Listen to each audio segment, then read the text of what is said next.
71-এর যে বাংলাদেশ, 90-এর যে বাংলাদেশ, বারবার আমরা মরেছি, রক্ত দিয়েছি, আকাঙ্ক্ষার বাংলাদেশ যদি আমরা চাই, তাহলে আমাদেরকে ঠিক হতে হবে।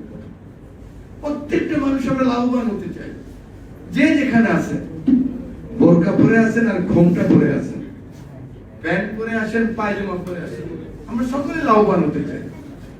ব্যক্তিগত লাভবান, রাষ্ট্র কিভাবে উন্নত হবে, ব্যক্তি যদি লাভবান হতে চায়। আমি এই সূত্র কোথায় কোন সায়েন্সের মধ্যে আছে আমি জানি না, কোন ফিলোসফিতে আছে।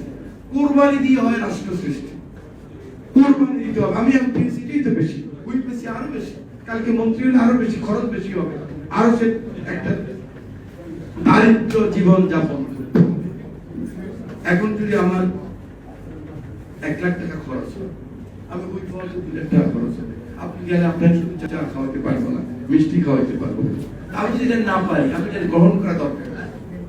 এটাই যদি আমার পেশা, দুর্নীতি করে আমি সম্পদ সৃষ্টি করব, দুর্নীতি করে গাড়ি বাড়ি করব, এটা যদি আমার পেশা হয়, আমার বিরুদ্ধে আপনারা তো আমি যখন সুযোগ দিই, আপনারা আমার পক্ষে লেগে, যিনি উপযুক্ত না তাকে উপযুক্ত বানিয়ে দেন। আমরা সবাই ভালো থাকতে পারি, সবাই ভালো মন নিয়ে চলতে হবে।